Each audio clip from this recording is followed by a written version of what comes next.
Welcome to Mythical Phylogeny Adventures. I'm your guide, Jason. There are many names which come up across our culture, ones which you say, but you don't know the history behind them. Such as the legendary Davy Jones and his locker, and what of his ship, the Flying Dutchman?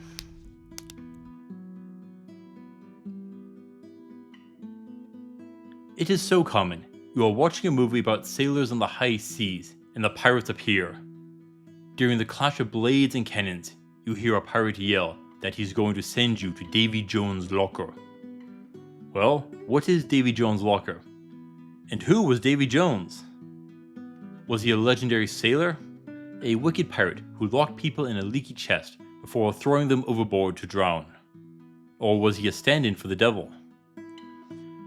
This term is first found in the writings of The 4-Year Voyages of Captain George Roberts by Daniel Defoe in 1726. Here it was meant to throw people overboard. After that, it appeared in several more novels, such as The Adventures of Peregrine Pickle in 1751. Here we get a description of Davy Jones as a malevolent spirit.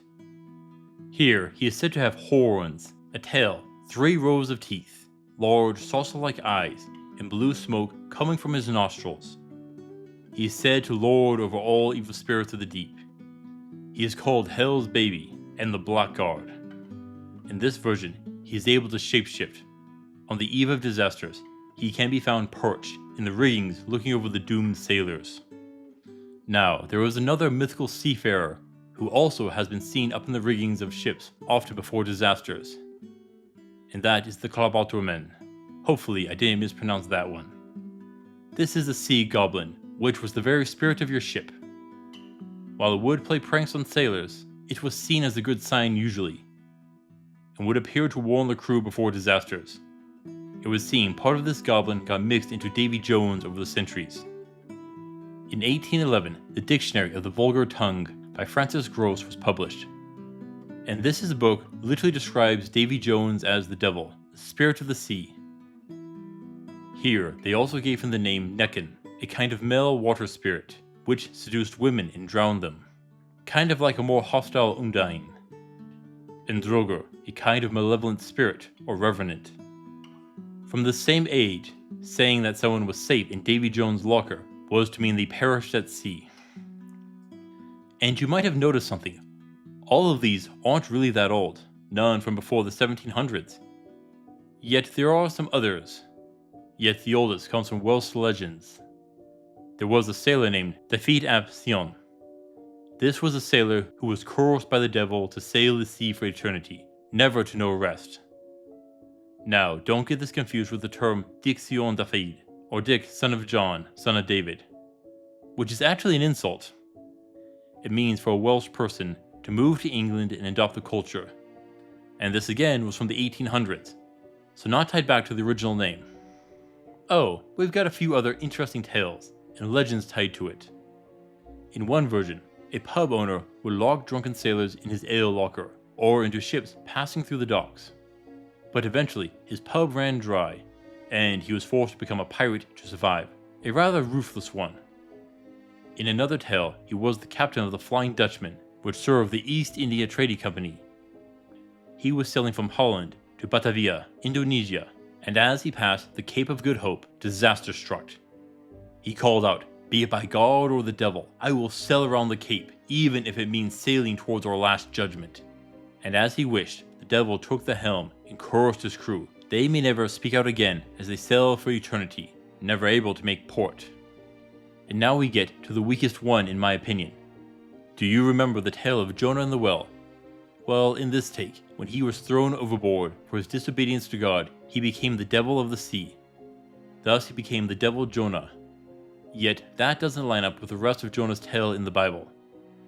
Okay, and here we get to the fun part. There really was a pirate captain named Davy Jones in the 1630s, though he was a small fry from the time, and never gained fame in his time. Well, what are the chances? Well, how many pirates are there in history? Hundreds of thousands? And the names David and Jones aren't that rare. Yeah, those are actually pretty easy odds.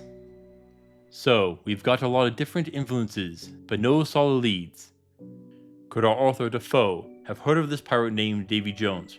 Maybe, It's not impossible. It is also possible that it was a random name he chose. From everything here, I could propose that the original idea of Davy Jones is that it was another kind of malicious mythical creature which slowly merged with others, such as the Klabautermen and the Necken, for example. Don't forget that Defoe would have lived during the golden age of piracy, so he and many others may have been influenced by piracy. Now, while he himself was never a sailor, he was a merchant and did own a ship. So it is very likely that he spoke with the sailors that ran his ship. I'd say that his mention of Davy Jones could tie back to them. One of them could have easily had a run-in with the real pirate Davy Jones, as Defoe was born less than 30 years after the pirate's heyday. And we have all heard stories where you forgot the name. It was someone did this. Oh, and this guy did this. Soon they start blending together. Likely, Davy Jones is a mix of most of these stories. Though the idea of going from a wicked pirate who plunders and sinks ships to a devil of the sea actually isn't that big of a jump. And what happens to any legend? It gets bigger and bigger. They suddenly have special powers.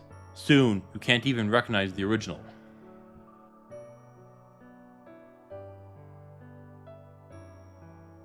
So, how can you protect yourself from Davy Jones? We had a pirate with a ship named the Flying Dutchman, and according to one tale, he worked for the East India Trading Company. They used 1,100 to 1,400 ton ships called the East Indiamen. Now a Spanish galleon could weigh up to 1,200 tons. So about 100 to 150 feet, 30 to 45 meters long, and about 40 to 50 feet, 12 to 15 meters wide. That gives us an idea as to the size of the Flying Dutchman. So we are actually dealing with a fairly large ship, and he's got his own crew. You'll need strong cannons to bring this thing down. You'll also need a full crew of your own, but that's to be expected. You should also employ any additional naval tactics you can muster. If he can control storms, that will add another difficulty to the battle. I'm not sure whether going with an equal-sized ship would work better or a faster and smaller ship. Of course, your helmsman probably doesn't have anywhere near as much experience as his will. Now, he is often said to command storms and appear before disasters. Throw in shapeshifting, and we are going to have our hands full. But we can take a guess at his weapons: pistols, cannons, cutlasses, and perhaps explosives. And he probably doesn't have much armor. You could use chainmail and gambeson against the cutlass, but neither has a high chance of stopping a bullet from his pistol. Due to the era he was from, his gun might pierce plate. Historically, this was the point where plate armor was being phased out, so it is questionable to be sure. It would also run the risk of rusting in the salty air. As for weapons, pick something you are comfortable with. A sword might be best as a way to parry his attacks, or pick up a gun yourself. Of course, that is assuming mortal weapons can stop our legendary pirate. But magic will be useful. Ice magic could freeze his ship if you are lucky, and fire might burn his ship as well. At the very least, it might level the playing field. Now, there might be a chance that he is a devil, and if that is the case, holy magic might help. I'm not even sure if you could kill him. Many tales say that he was cursed to never rest, which means you might not be able to stop him. But if the curse can be broken, you might be able to free him and defeat him. It'll be difficult, but possible. I would also recommend two important spells: water walking and water breathing. Both will keep you safe if you get thrown overboard. This isn't going to be an easy fight. You are fighting a man in his element. The ocean is his home field advantage. Even if he can't control the seas, he knows the ocean. He's got centuries of experience.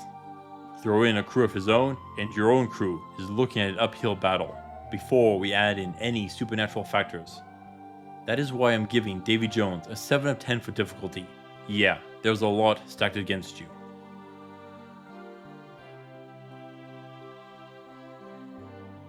If you can defeat Davy Jones, you could take his ship, the Flying Dutchman, a legendary ship of impressive size and power. Well, that is worth a lot, and it would likely be better than yours. Now, he was said to be a pirate, and has sailed for a while. He sank countless ships, both merchant and pirate ships. And what do pirates collect? Booty. I'm sure he's got plenty of it. But he can't go to land. And there's a limit to what he can keep on his ship. Well, that means he is likely burying any treasure he has collected somewhere at sea. And that means he'll need a map to find his treasure. I'm sure it's somewhere in his locker. What kind of pirate story doesn't involve a treasure hunt? Yet, why was he keeping the treasure? He couldn't go to land to use it. But what else was he doing for centuries? But there is a higher chance that you might end up in his locker. You might also be open to joining his crew, where you'd be forced to sail for eternity, unable to pass to the other side. For some, that might be worthwhile. I'll let you decide if you take that option. Davy Jones has become a legendary figure in mythology for a reason. He is the personification of the dangers of the sea. While his true origins may be unclear, his impact on the world is undeniable. Thank you for watching, adventurers. Please return next time. Until then, I'll see you on the roads.